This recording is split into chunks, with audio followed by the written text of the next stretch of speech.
Hi there, welcome to Pick and Drive Live. We have an exciting episode for you this evening. We're doing a collaboration with Green and Gold Rugby and the Drop Kickoff. So I'm Mitch from Pick and Drive. Thank you for joining us. I'm joined by Nick and Nathan, both from the Drop Kickoff. How are you both this evening, gentlemen? I'm excellent, mate. It is an absolute pleasure to be here and also to do this simulcast. I guess that's what the folks call it these days.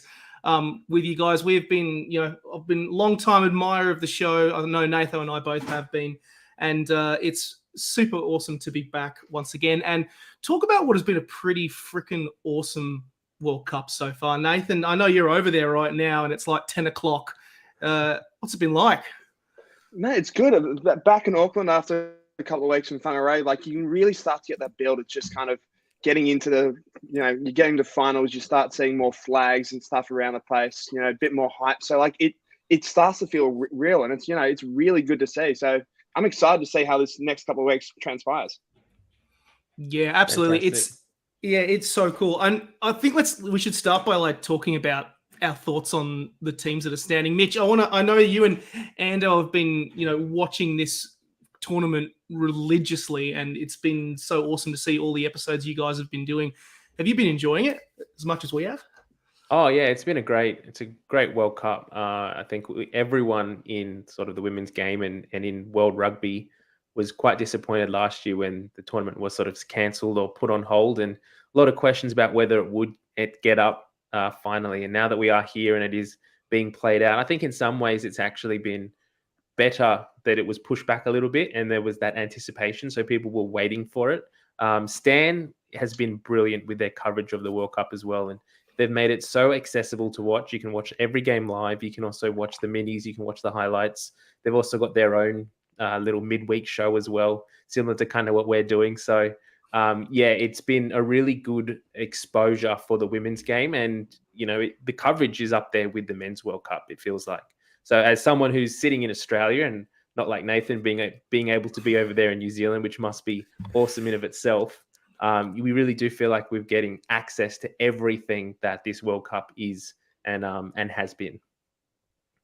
Yeah, absolutely. I was going to say, just looking from a sort of outside looking in, like it's just seeing everyone get behind it. Like you start seeing build more press. Looking at.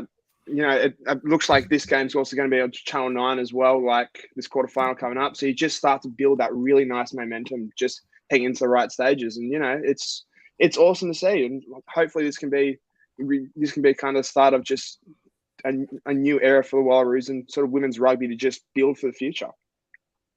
Sorry to interrupt me, Nick, but no, it's good. I love the hype. I love the vibe. And you touch on a great point. I mean, considering how many test matches the Wallaroos have played up until this point, this is test match number 11 this year. And I'm like, please bring this more on. I have absolutely loved every single game that they've played. Should we talk Wallaroos first, or should we talk about just the quarterfinals in front of us? I reckon it's probably good to see about, talk about the quarterfinals, because there's so many good matches coming up. I will also just say briefly, we are live, so if you are watching along at home and you've got any questions, do send them in.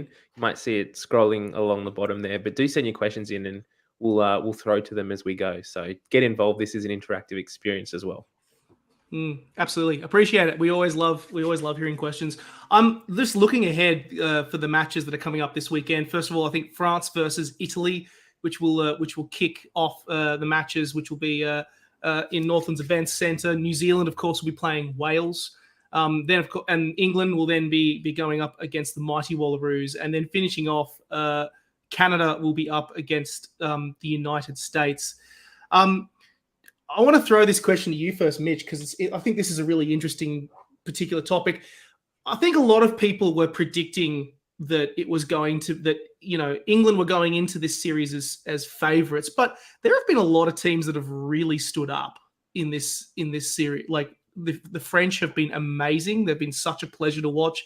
New Zealand, of course, they feel like they've regained a lot of vigor that many felt were probably lost when they lost that 2-match series over in England. And Canada, of course, they've been a really top performing team for a while. Do you think we're at a situation now where it's actually someone could actually potentially beat the Red Roses? What do you think?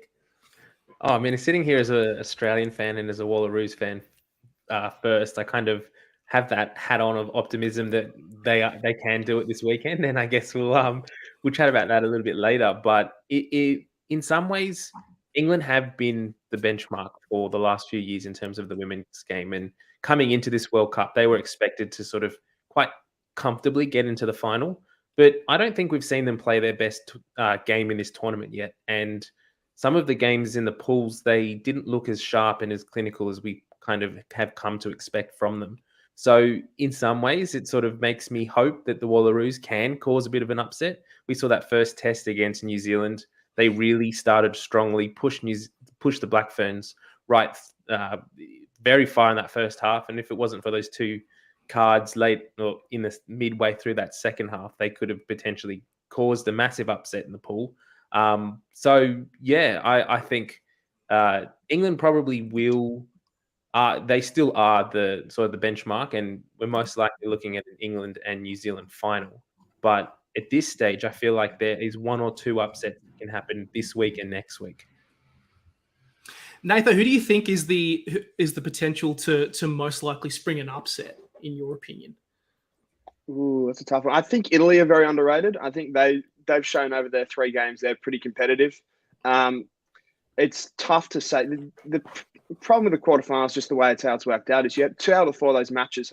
We've already seen the group stages, and they were pretty convincing results. So it's, you always think USA on their day can trouble Canada, but I think Canadians have been probably one of the dark horses of this tournament. They just seem to be kind of cruising under the radar, just getting the job done.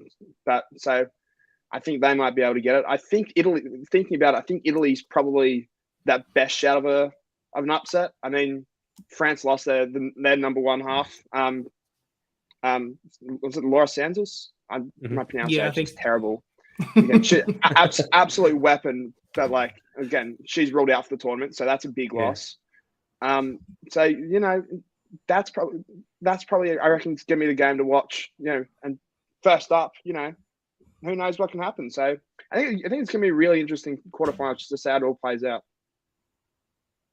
The one question I do find really interesting in this, the thing that's really stood out is just how much it's really set piece that is determining the results on all of these games. Watching so many of the matches, it's really surprised me how much the backs are actually all quite well aligned, despite and the real difference comes down to just the actual set piece. And if you basically get the dominance of set piece has been the determining factor in which teams win. I watching the game last week where Canada, I think did they beat it was the US again, wasn't it? It was. Yeah, it's the second game in a row playing the same matchup. Chance for revenge. I am such a fan of Emily Tutsi. I'm hoping I'm pronouncing that last name right. It's so amazing to me that she is the top scorer of this tournament. Just because of how much of a gun she is off the at set piece, and also off the benefiting off the fantastic work of the Canadian forward pack. What players have stood out to you, Mitch? I know have there been players that you have just gone, I just want to see this person so much more? Yeah, there's been so many. I mean, we spoke last week on our preview with Squidge around some of the players that were really sort of putting their hand up, and I'm trying to sort of rack my brain and see if I can remember the pronunciations of some of them. But it's jumping out of my mind at the moment. Is there anyone that's really stood out for you, Nathan? I'm gonna say, whilst we're on Canada, I mean, Sophie Degoudi is just, as number 8, is an absolute weapon. She is so good, and there's so many good back rowers in this competition. I think from a Wallaroos perspective, I think Grace Hamilton's been their best performer. Even South Africa, I know they've been knocked out, but Azera Heli, I think, again, butchered pronunciation, but she's an absolute gun. And it's the type of player you can really build. If they want to take that program seriously, she can be that anchor point and just lead them on for the next couple of years. You combine her with someone like a Sylvia Brunt from the Black Ferns, an 18, 19-year-old who's just really burst onto the scene. There's so many of those players, and Totosi, as you mentioned as well, from Canada. There's so many of those players that really sort of shone, and it's been so good to watch. Yeah, Porter Woodman as well. Oh my god, she is like such a weapon for the Black Ferns, and just I mean, people are obviously like she was already popular before the tournament started, but she has just really shone at home, and it's clear that from the interactions that people have been having there, that she's a real fan favorite, and it's reflected in how much fun she's clearly having. Playing out there and really getting out there. I love on the subject of the podcast with Squidge that you guys did last week, which was absolutely awesome. I love, like, we follow Squidge religiously. Just the amount of work that he does and the amount of work that his team does is absolutely amazing. I know that he talked a lot about some of the surprise results and some of the surprise standouts for a lot of the tournament.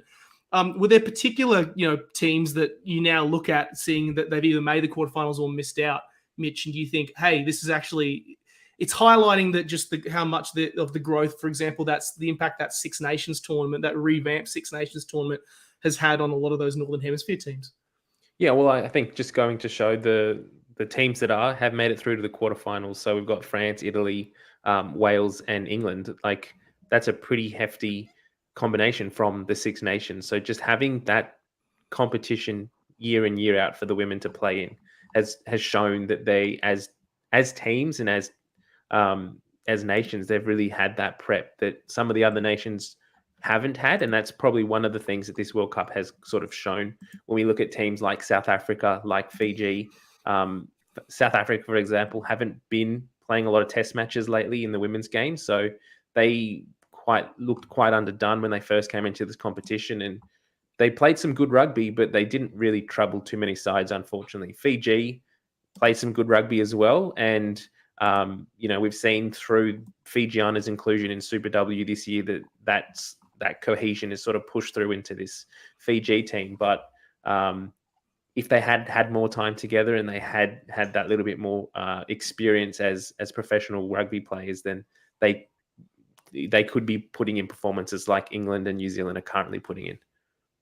100%. And when you consider, next year you get a WXV tournament in, which will, for those type of nations that might not be getting the regular Six Nations competitions, like that's just going to only help bridge the gap and just help those teams, like, as you said, your Fijis and South Africans who, showed patches of what they can do. Even a team like Japan looked good against USA in that first half. Like, with more regular comps like that coming in, all of a sudden, I'm really excited to say like how that's just going to lift the competition for the next couple of years. So it's going to be great to see.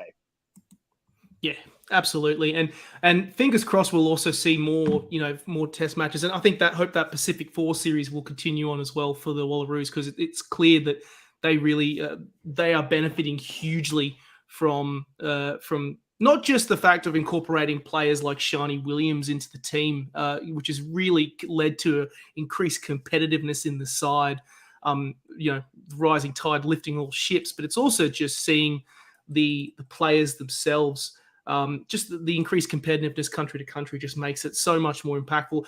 It has been a big surprise to me, and I think maybe now is a good time to talk about the Wallaroos and this upcoming match against England. Because it's of all the draws, I think for this coming weekend, it's probably the hardest match that you could possibly have, considering you're coming up against the fully professional side in England. And how many players have we got, Nathan, with professional contracts here? 2, which is both the 7. It's such an unlucky run of luck they've copped with this draw. Yeah. Realistically, the only reason that you're playing England as a 3 seed is because they drew France like a year ago, and it's all of a sudden like it was a 1-3 shot. I think they were getting France. Or France was going to end up as a floater. That was going to be a tough team. England draw them, and all of a sudden that ends up being an absolute like barnstorm of a game. But they don't get it. They don't get a bonus point. Everyone else cruises through.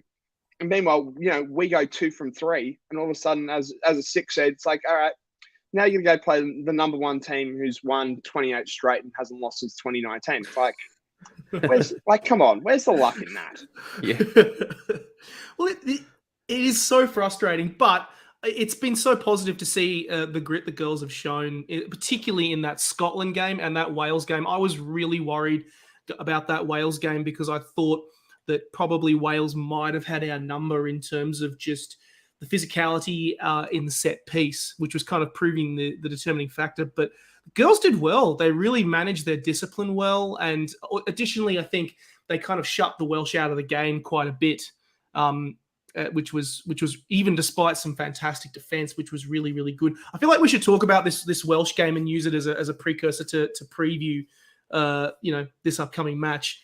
Mitch, who are the standouts for you in this game? In the Welsh game? Yeah. Well, we can't go past Grace Hamilton, women of the match. Absolute incredible performance. I think 28 setups or hit-ups in that game, and an incredible amount of tackles that she got through. She's just been getting better and better every single game in this tournament, and she's sort of starting to show the Wallaroos coaches why she needs to be included in the 15, and particularly in the starting team, which she hasn't always been picked earlier in the year. So she's been fantastic. I think just the loose forward trio, like Emily Chancellor as well, she has been an absolute rock this tournament. She doesn't do as many flashy things and as many big hit-ups as Grace Hamilton does, but she's always in there stealing balls at the breakdown. She's always instrumental in the maul pushes as well and driving the team around. So, can't sort of go past all three of them. And the captain, her name just escaped my... Shannon Parry. Yeah, that's it, Shannon Parry. I always confuse her and Shani Williams for some reason. I think it must be the headgears. But yeah, Shannon Parry as well in the back at number 7. All three of them have had a massive, massive influence on the go forward for the Wallaroos this year in this tournament, and being able to go through the middle and get their hands back on the ball at crucial times. So all three of them are working really, really well together. Yeah, Nathan, you've been obviously been in camp, being close to the management team and everything like that. I know that the girls were absolutely working their guts out in terms of preparation for all of these matches. Who's been standing out to you in terms of key people who are kind of not only just performing on the field, but also really bringing the physicality and the determination to win off the field? I think Mitch nailed it with the back row trio, just really leading the way. Plus, people coming off the bench like your Piper Ducks.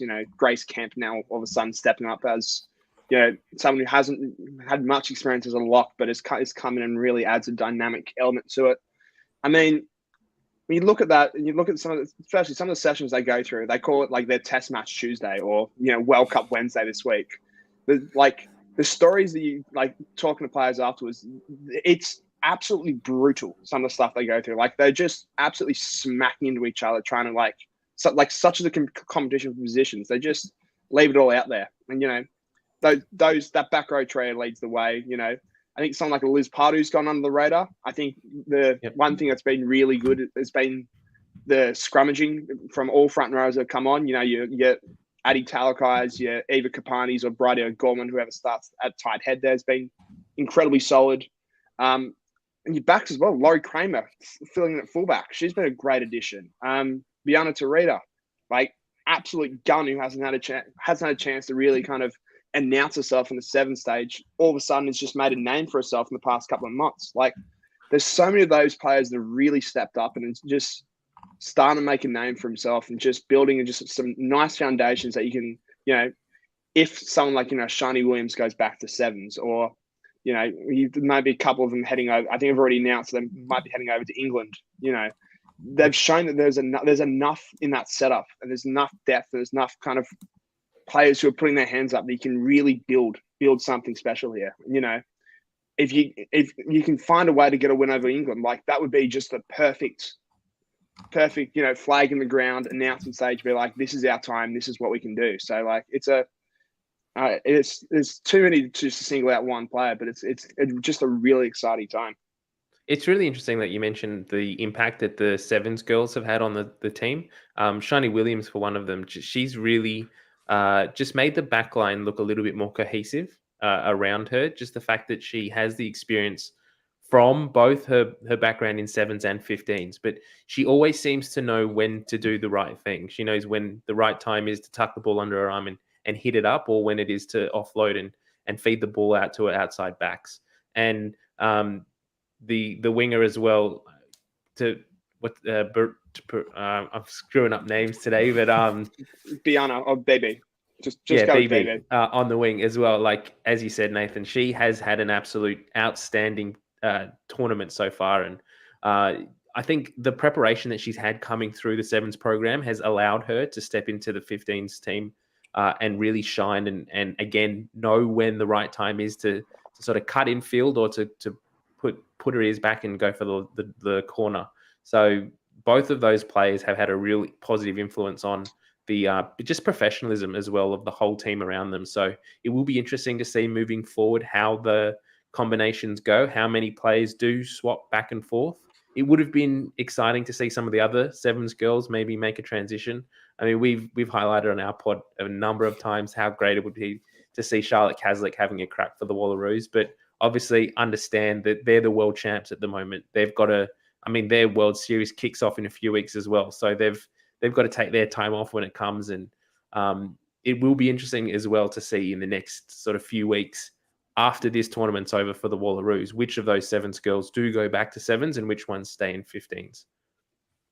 It does actually beg an interesting question.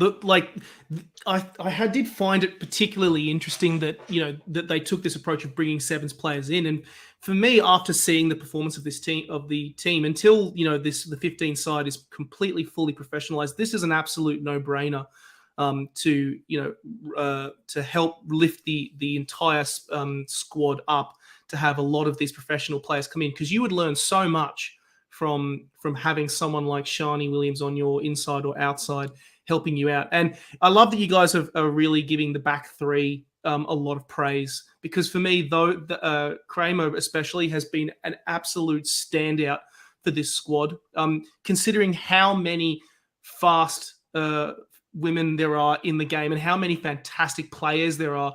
I think she has really shown herself. She has flourished throughout this tournament. And not just with her kicking game, but just her, her approach in broken play, her just how aggressive she is when she's running. I couldn't remember who against. I think it was against Scotland where she bumped off a player. Unbelievable! It was one of the best running moves I've seen in a long time, and I just went, Whoa! Okay, I'm going to pay a lot more attention to you now. Holy moly!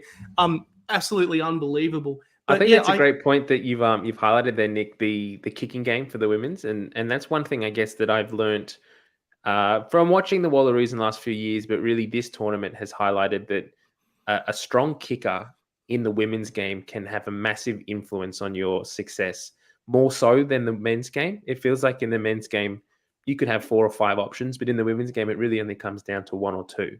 And Laurie Kramer, in her place kicking, like her kicks for goal, has been really, really good this tournament, which is good because we saw earlier in the season leading in, there was a few games where early on she was a little bit off with her radar, and that ended up costing the Wallaroos, unfortunately. So she's worked on that. She's had a great tournament off the tee so far. But even in play kicking is something that if you've got a playmaker who can, or a player in your backline that can put foot to ball and get the ball into spaces that you might not necessarily be able to with a pass.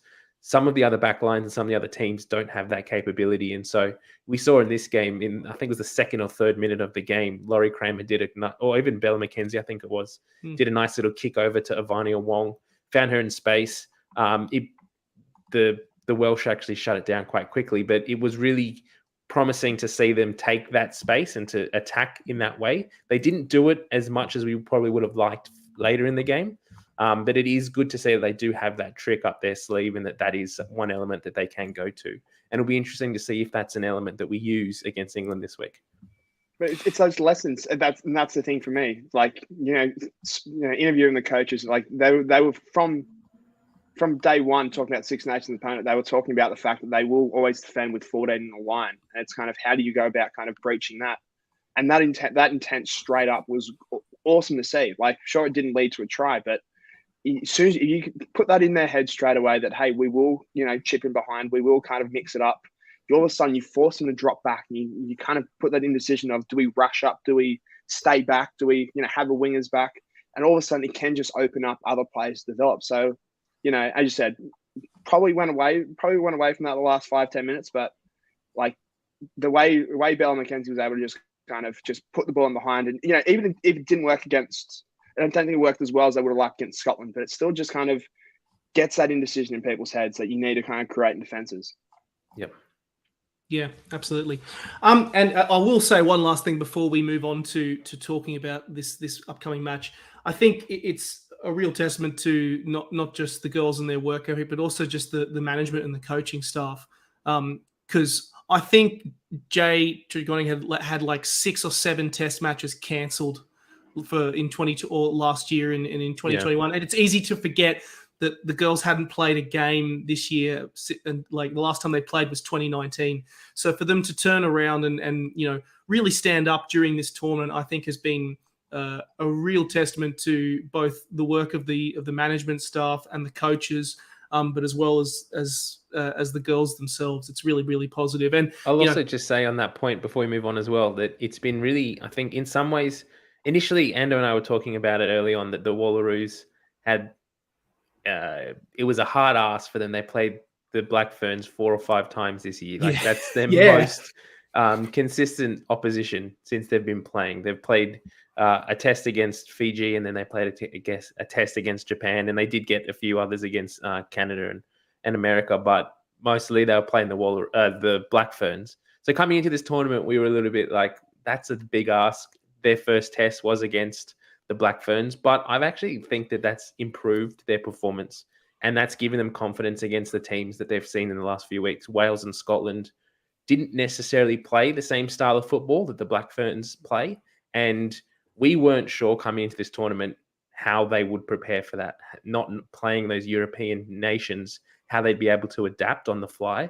But the Wallaroos have shown that they can do that. And so that gives us a big bit of confidence leading into this weekend's quarterfinal against England, that they've been able to be dominant against both Scotland and England. Scotland and Wales, sorry. In that Wales game, the Wallaroos had so many opportunities, and they could have scored a lot more points if they had just chosen not to offload or pass or just take it under the arm. So it will be interesting to see how they go this weekend, and I think it will be a tighter game than a lot of people sort of initially think. Yeah, I agree. I think so, and it's.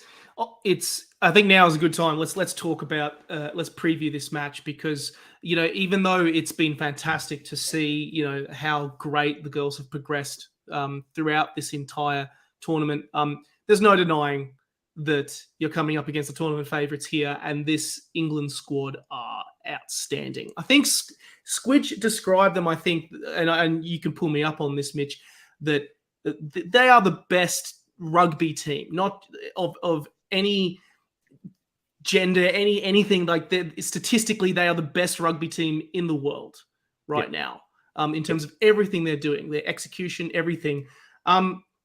It is interesting to note, and this is a question I want to throw out to both of you. I'll throw to you first, Nathan, if it's okay, because I do think there are places where the Wallaroos can really make an impact and potentially cause an upset.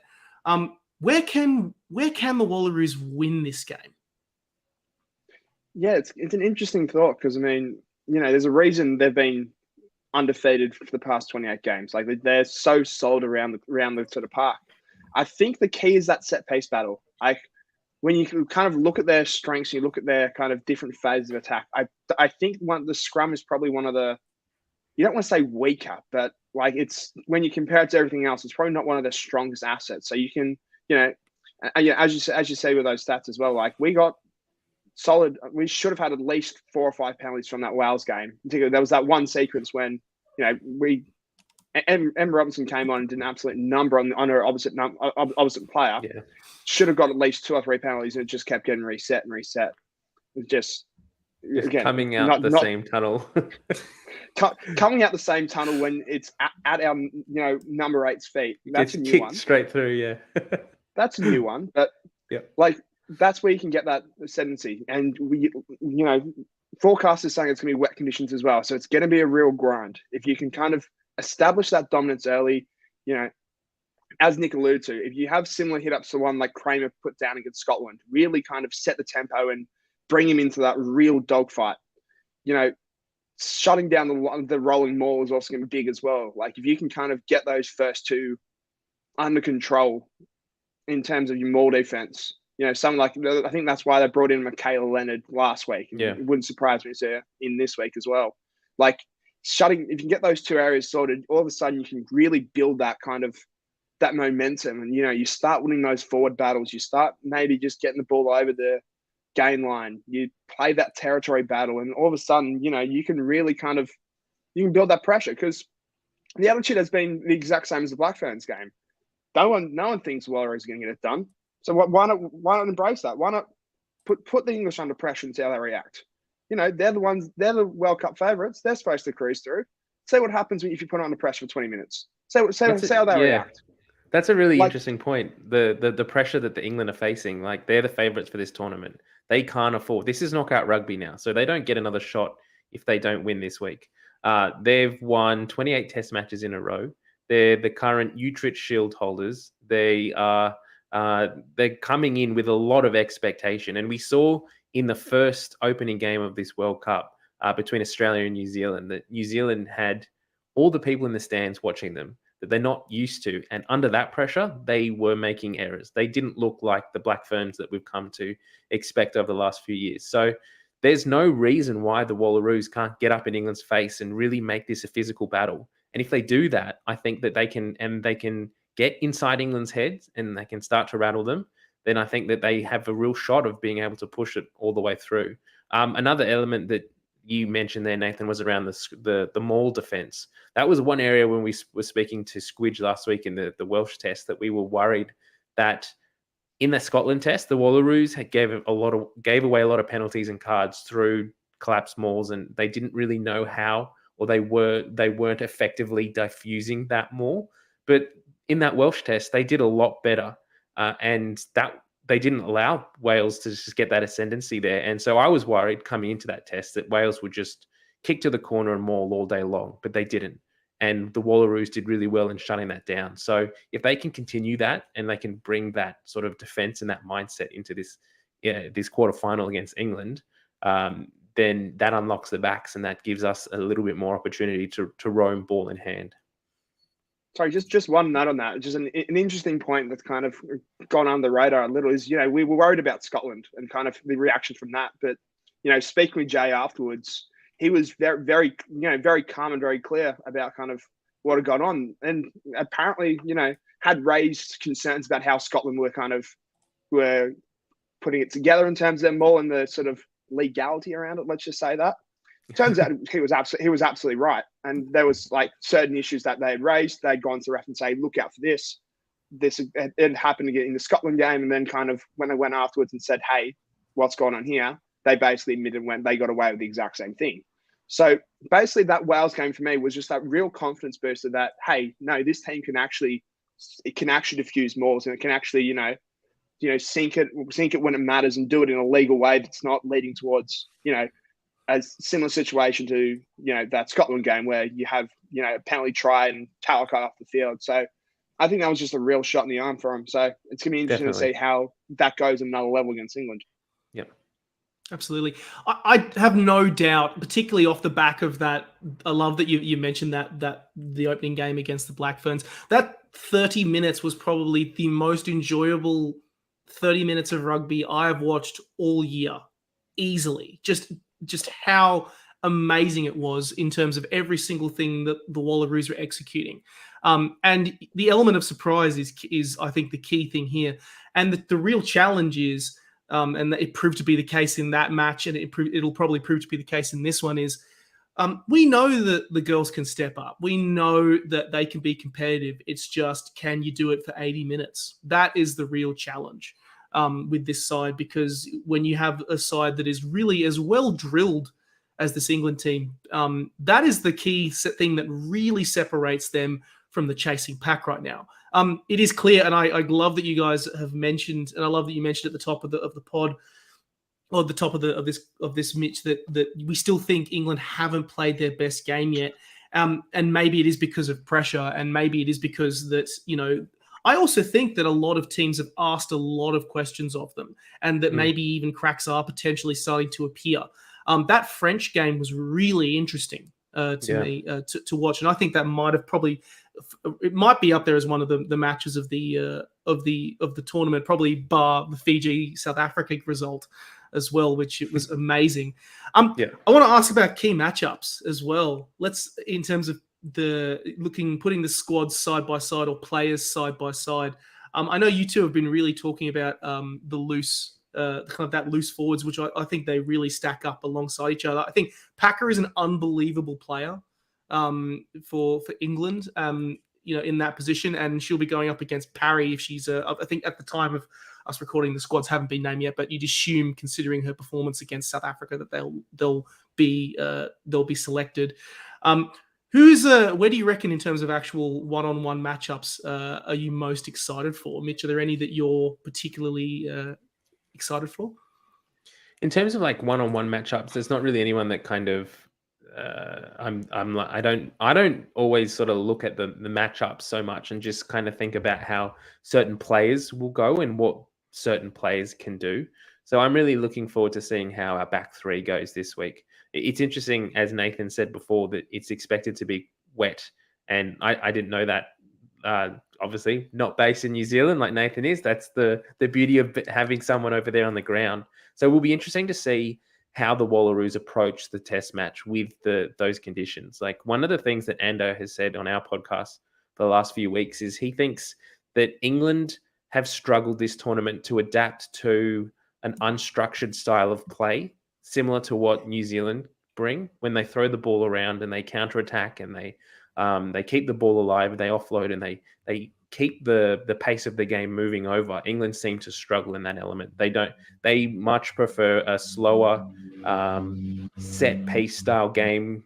Do the things that you do, make your tackles, slow it down, do what you need to do to score the points, that sort of thing.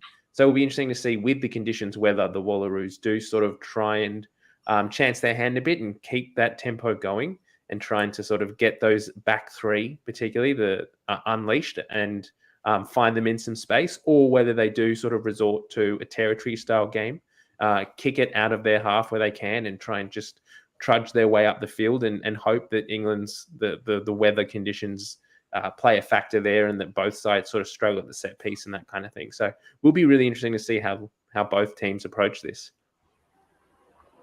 Yeah, absolutely. I think not only that, I think the last couple of games have really proven that the Wallaroos have kind of gotten used to just grinding games out. So maybe even the conditions may even play into that factor there. I also think, add to that point, and maybe this is another example of that we think England haven't found their best performance yet, is I also think that we do actually have a measure on them, or maybe equal to them in terms of tactical kicking.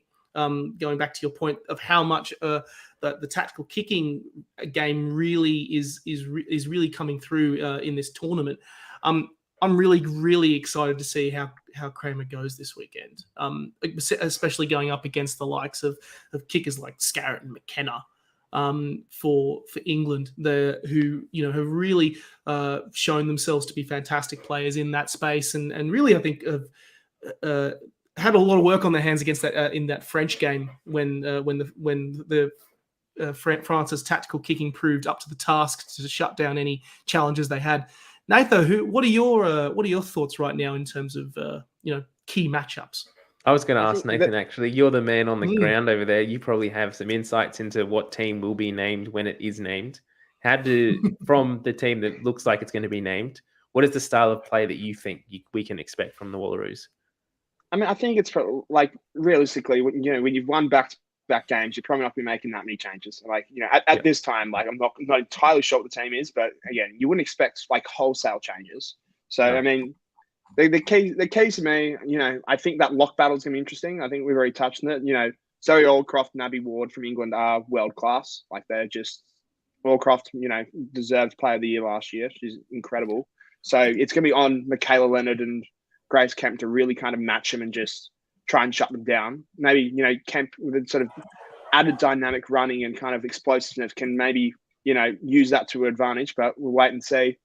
I think also, two little kind of positional battles we're looking at, that playmaker battle, the likes of a Zoe Harrison, who is a solid enough kicker on a day to really kind of pin teams down against, the young half in Bella McKenzie, who, has shown her talent throughout this tournament. The ball she threw to Bjorn Toreda for that Scotland first try was, I think, a beauty. Like, if you can get her, and she's such a confidence player. Like, it's not something. It's often off the ball. You can tell. She'll start spinning the ball on her fingers. She'll start. You can really sense it in her body language. So that's going to be kind of a key watch for me to see how she kind of handles the stage. And another one, just quickly, is that centre battle. You're in touch on Emily Scarrett, world class, an absolute freak of a player. And you put Helena Rowland inside her, another absolute gun player. So it's going to be a big task for Shani and Georgia Fredericks to really shut them down. But, when you look at how good Fredericks started the year, particularly that Pac 4 and O'Reilly Cup, she's absolute quality on a day. And she needs she really needs to be up to the task to try and, shut down Scarrett.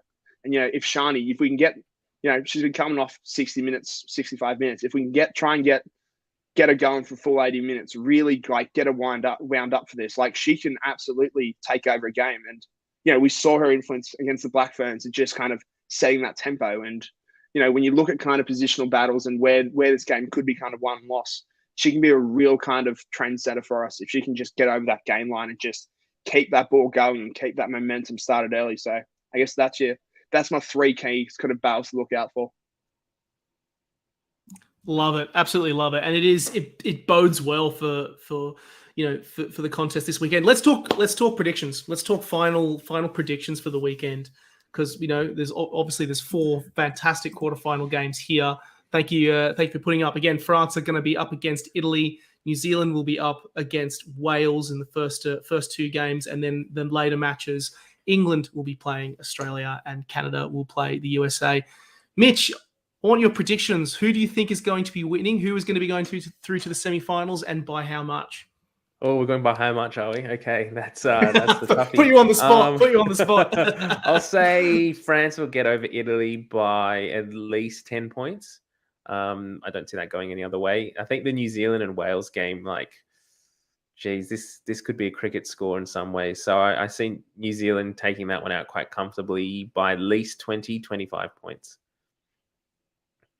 Yeah, I would pretty much agree with you. I would be surprised if you wouldn't be seeing France or New Zealand featuring in either in the semi-finals, considering just how solid they've been both throughout the lead up to the tournament and during the tournament itself. It's an absolute. I do think those 2 will be going through. Nathan, what are your thoughts on England, Australia, Canada, USA? I know we've talked so much about the Wallaroos' chances and where they can win this game, but God, there's a reason this England side's so good. Like, they have such an ability when a team throws something at them just to kind of troubleshoot and instantly come back with response, like almost like a phase later. Like, they're so smart around the ball. They're so evenly matched across the park. Like, I don't think it's going to be as much of a blood as is being predicted in certain kind of odds makers, but I think England by 15. Okay, 15-20, I reckon. I think they're still going to be too good. And then, probably a similar kind of result for Canada. Like, they look too good for USA last week, and I don't see that changing in a week. Yeah, I think so as well. It's a solid predictions there, and it's going to be such a fascinating couple of games to watch this weekend. Poor us. We have to watch. I didn't give my prediction for the second 2. Sorry, I forgot. Yeah, I want to give. I'll say Australia by 3, just because you have to lose a game sometime, and 28 in a row is a long time.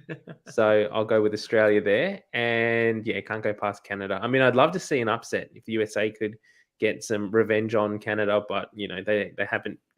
USA haven't had a great tournament, and I was expecting a lot more from them. So I don't really see Canada getting above them. Ando's jumped in on YouTube, it looks like, and history for the ages is his little tagline there. So he's gone with France winning by 15, New Zealand 25, Australia 2, and Canada 18. So both pick and drive boys sitting here waving the Australian flag quite comfortably. What do you think, Nick? How do you think these 2 are going to go? These are really fascinating games, all of them. I think of the games most likely to see an upset, I've been really impressed with Italy this year. I've been really impressed. I think they've really shown up. They've played some fantastic rugby and just played smart. It's like there's nothing necessarily flashy about what they're doing. They're just playing really smart tactical rugby. I think that's probably the one game where we're most likely to see an upset, but I would be still putting my money on France for that one. Wales, I think, just similar to the USA in terms of the team that I was expecting a little bit more from. I thought the Welsh had looked really, really positive in the Six Nations. They, of course, you're coming up against really strong teams there, but they did have their moments where I thought, maybe we'll see them go a bit deeper into come World Cup time. New Zealand are just, after those kind of initial nerves from against Australia, have just looked unbelievable, and they are on a rampage and look the team that is looking like it's got its eye already on semis. So I anticipate that will also be a cricket score. Nathan, I know we didn't get your 2 cents on these two, but I am thinking that'll be the case. But I really want to agree with you that the Wallaroos are going to win it. And I think if there's any time to do it, now is the time to do it. My heart says Wallaroos. My head says England. And I know that's not a proper react. I know that's not a proper answer at all. Good old splinters sitting straight on the fence. But yeah, as for the last one, I just want Canada to win. I'm loving how Canada has been playing. As much as the US, they're a really great team. I just want Canada to win more. Ando has clarified that those are the scores he said before that he wants, not that he thinks. There's the cover. There's the yeah. Didn't want to throw him under the bus too much. Tim Foster has also said Wallaroos to win by 3 with a penalty. So lots of support 100%. For the Wallaroos here, but I think Nathan really is the only realist in the room, and he's probably got the tip right, unfortunately. But it will be interesting to see how the game plays. Like, I agree with what you guys are saying. Like, why not now? Like, it's absolutely time to do it. And we've talked about the fact that we don't think England's given their best game yet. Neither have the Wallaroos. Like, that's true. You look at that conversion rate. I think the 22 conversion rate, I think for the last 2 games have been like 2 from 12 and 1 from 11. Like, albeit the 1 from 11 included one referee getting in the way of a 5-on-2 overlap. Doesn't help. But it speaks to the fact that, both teams haven't delivered their best performances. So, if you get an Australia team that lifts to the occasion, that really, delivers a solid, that 80-minute performance doesn't come yet, it could happen. But it's just, it's tough to back against history. That's it, basically. Like, England have been so good for so long. It's just, I'd love to see it. Absolutely love to see it. Imagine if we do? If the Wallaroos do win and kick England out of the World Cup, I hope that we have a report on the front page of every newspaper in Sydney saying, world beaters, Wallaroos are through to the semi-finals. It won't happen, but how good would it be? But in terms of like a head-to-head upset, in terms of like what your odds are in terms of how, like, what the sort of bookmakers have got them at, like, this would be the biggest upset in Australian rugby history. There has not been an Australian team. I think they're about 30-1 to win. Like, there has been no Australian team at that level for most sports. So, like, if they get it done, like, it absolutely should be getting. They'll get the respect they absolutely deserve. And you're starting to see an increase in coverage as well. Starting to see pieces in, like, more pieces in the Morning Herald, in Guardian, these type of pieces who are really picking it up and doing excellent stuff. A win like that over England just amplifies that, and just all of a sudden creates an incredible kind of atmosphere heading forward, and something you can just build from. But again, it's going to be a tall task. It's absolutely going to be a tall task. So, hoping for the best, but let's see what happens. Definitely. Absolutely. Well, everyone, make sure you do tune in. 11:30 kickoff Sydney time on Sunday morning. So, after getting up to watch the Wallabies play Scotland, tune into the Wallaroos playing England as well for a big day of rugby for Australian rugby on Sunday, 30th of October. Now let's finish things off with a little bit of a chat around the Wallabies before we have been going for a little bit, so we do need to finish up shortly. But we do have the first test of the Autumn Nations series being played Sunday morning, 3:30 time Sydney time. Now, I imagine Nathan will have to get up to do his job and to fulfill those duties for for rugby.com.au. But Nick, are you planning to get up at 3:30 and cheer home the Wallabies in this game? Yes, I will be. It's this one and the kind of there's a lot to like in this upcoming series, and particularly Scotland. I think we're on a 3-match losing streak to them. I think the last time we beat them was a good 6 or 7 years ago, and I think if there is any place for this Wallaby side to start to exercise some demons and fully play to the potential that we know that they're capable of and start to get W's, no better place to start than at Murrayfield. One of the best rugby grounds in the world, just in general, but also against this team. Gregor Townsend, I reckon, has been an absolute shot in the arm for this Scottish side, building on all the work that Vern Cotter has done. And just to have boys come back, there's a certain flanker who we may or may not know that may be revered throughout the world called Michael Hooper, who's coming back. And I also think it's an excellent decision that he's not captain. Just let the boy play, have some fun. I think, if again, similar to the Wallaroos in England, if there is a time to break records, are made to be broken. That's the entire point. We keep the records so they can be broken. And if there's any time for us to shake the duck, break the duck against the Scots, I think now is a really, really good time to do it, because first of all, the team needs it. There's a real need to reward what has actually been, it has been a tough year with a lot of injuries, but there's also been a lot of growth. And I think the winning record right now is really not indicative of the growth that Rennie has had under this, with this side. They really need to start this tour off well, and I think they'll be up for it. Yeah, I mean, I don't know if I'm getting up at 3:30 to watch this one.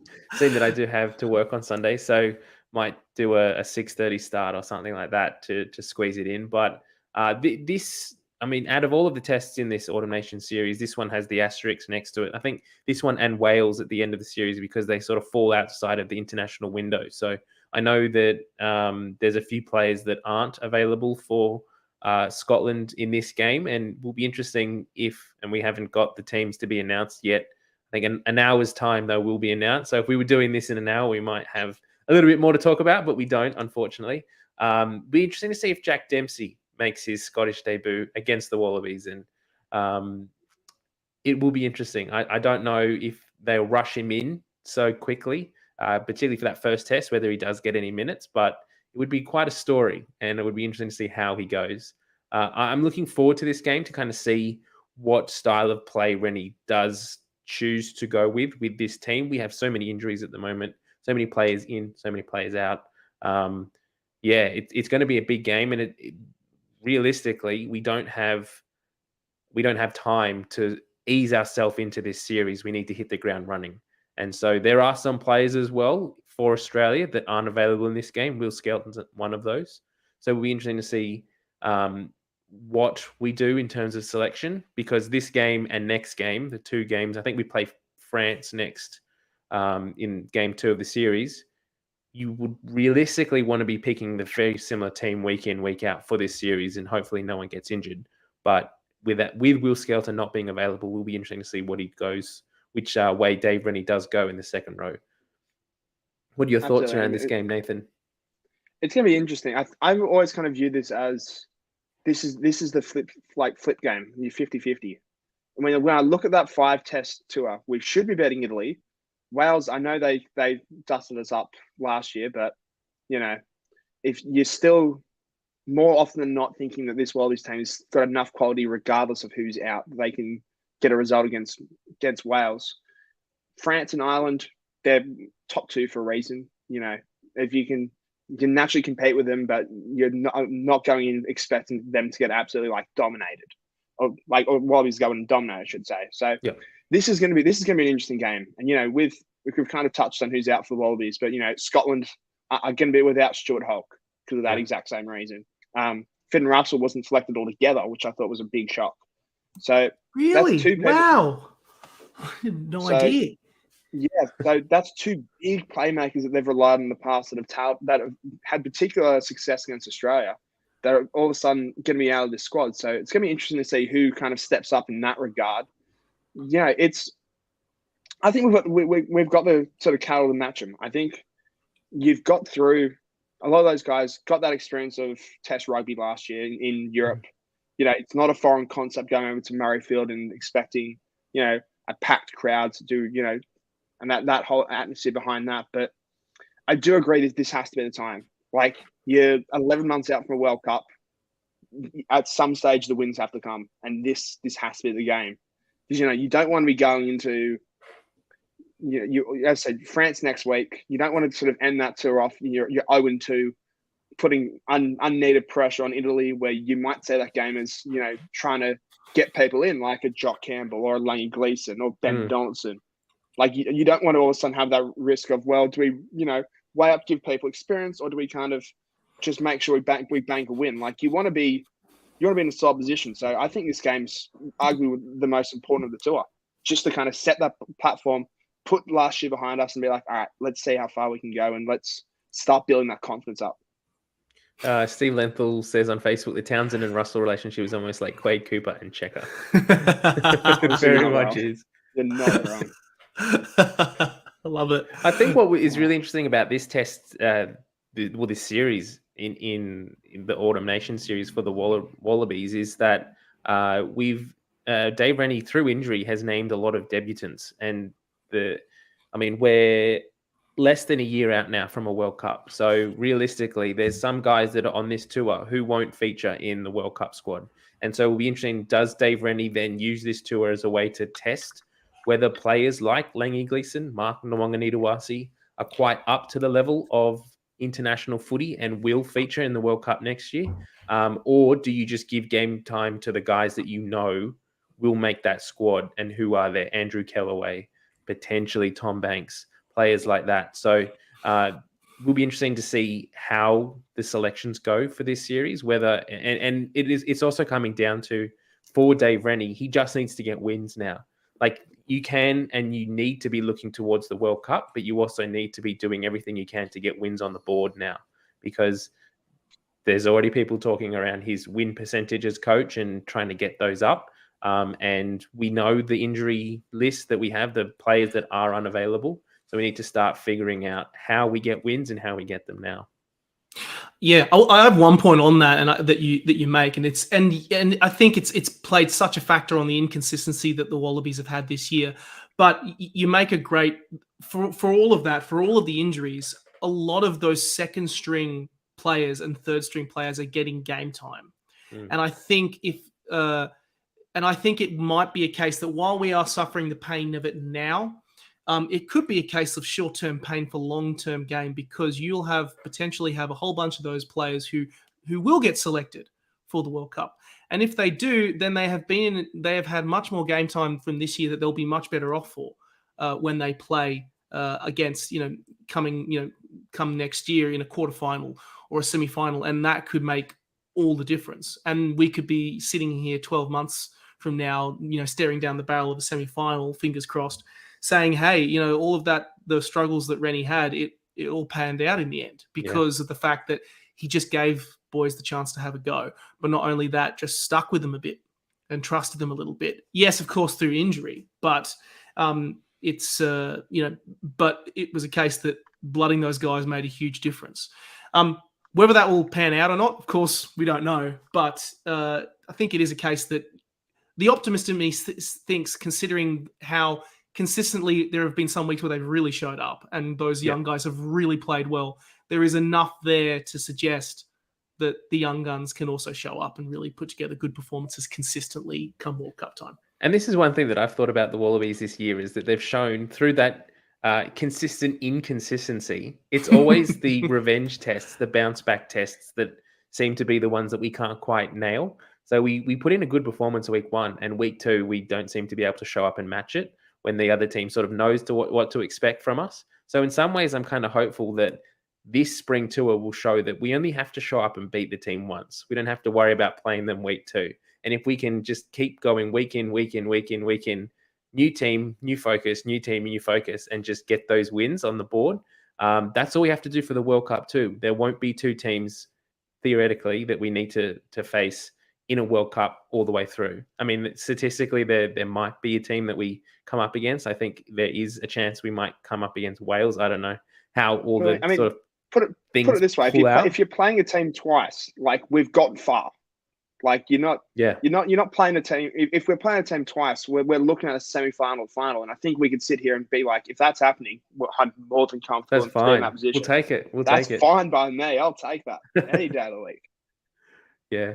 No, I am conscious of the time, so we have been going over for an hour. So I've got one question that's come in. We'll answer that. Then we might say our thoughts on the prediction for this weekend's Wallabies game, and then we'll wrap things up. So Tim Foster on Facebook asked, does Michael Hooper play the full 80 minutes this week, or do we only pay him for 40 or 50 minutes?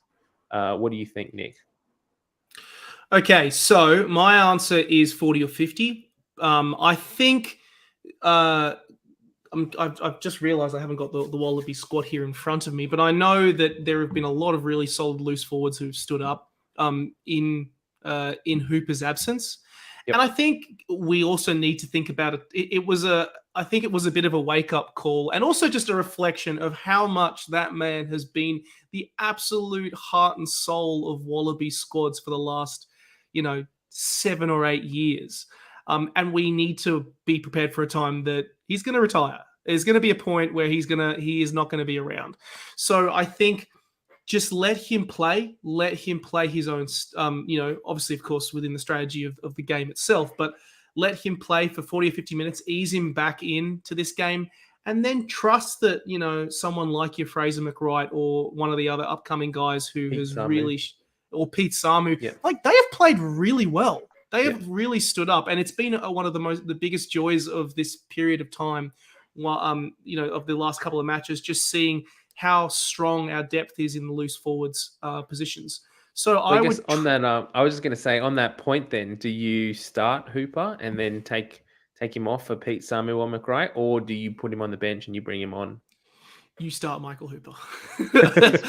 You start Michael Hooper. He's starting 100% as well. Like we can comfortably say that now. Like he's going to start on Sunday morning our time. I think it's going to be one of those things. I think it's very easy for us to sit and be like, oh, just give him 50 minutes and take him off. I'm not being that person that tells him after 50 minutes, hey, mate, can you just come off? Like, I generally reckon it's going to get to that.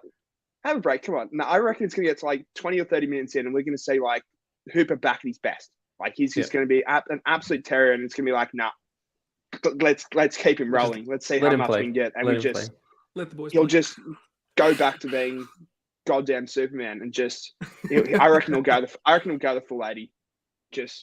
He's that much of a freak. All right, another question that's come in before we wrap things up. What are the advantages and disadvantages of a Hooper, Valetini, Samu back row? That's from Simon on Facebook. So Nathan, what are your thoughts around that? Advantages, it's a very mobile pack than what you kind of put out in terms of other combinations. Valentin and Samu being those real kind of ball carriers, with Hooper sort of stepping into a more conventional 7 role. Disadvantage, you kind of lose that line-out presence. Over if you look at those 6, you probably go with like a Jed Holloway, and then basically comes in as a third lock, and with no Matt Phillip, no Skelton, that's all of a sudden becomes a bit of a weakness. So I think it's just trying to find that balance. I think one thing as well, a disadvantage for these two is that Hooper and Samu tend to like to sort of loiter around the wider channels as well, and I feel like that might then give more workload to Valetini to have to kind of compensate for that in the midfield and sort of hit a few more rucks if both Hooper and Samu were sort of waiting in the wider channels in the sort of tram tracks, waiting for that offload. And so interesting to see what happens there. Another follow-up from Simon. History suggests that a break for Hooper results in amazing form, post-Japan Hooper form, which is exactly what we're hoping to see this weekend. And then Steve Lenthal as well also says advantages, phenomenal hair on all 3. So great shout there, gentlemen. Great shout. Let's wrap things up. So I'll start with you, Nick. What's your prediction for the Wallabies game this weekend against Scotland? I think it's time to break the duck against the Scots. And I think this team, I mean, obviously we're still a little way away. In less than an hour, the squad will be named. So we don't have the actual squad here. But I I think similar to the Wallaroos and their current resurgence, and the fact that they have come up against a lot of tough teams and are showing being better for it. I think there is enough from this Wallabies side, having come up against England, having come up against New Zealand, having come up against South Africa, having had to deal with resurgent Czechia, Argentina. They have it in them to start this series off with a win. They are good enough. They are good enough to win this game, and I think they'll come. I reckon it'll be Wallabies by a converted try. 7. Okay, Nathan. Yep, agreed. I think this is the time. Maybe go a bit more. I'll say Wallabies by 12. I think this is going to be a real kind of statement game just to get us on the right track. Yeah, I'm not too sure. I'm a little bit worried. I will wait and see what team we select first, but I just hope we don't choke in this one. So I'll say it to be a close one. Say Wallabies by 3. Go with the heart there. Sheepy on YouTube also says, just waiting on Rennie to give Dempsey a last minute call up. Wouldn't that be a story? Wouldn't that be like warm up for Scotland and then chuck on a Wallabies jersey, and you're actually playing for us, mate. Just halfway through the game, just like throws the ball and all of a sudden just runs the other way, rips the shirt off and goes, "Yeah, let's go." I was involved the whole time. Wallabies jersey on, Wallabies jersey, Scotland shorts and socks. It'd be the first time that's ever happened. I'll be so confused. I love it. So would everyone. So would the ref. Simon says, sad to say, but he thinks Scotland by 6. All right, let's finish things there. Thanks everyone for getting to this point of our multicast, our simulcast, whatever we're calling it. Simulcast, I think that's what they call it. Both Nick and Nathan from the Drop Kickoff are joining me tonight for this. For those, we are sitting here to talk about the Wallaroos. So we did finish things off with a little bit of Wallabies chat, but just remember that the Wallaroos are playing their quarterfinal against England Sunday morning, 11:30 kickoff in Sydney. So do get involved there. Thanks both live of you. on Channel 9, no excuse. Live on Channel 9 on the main channel?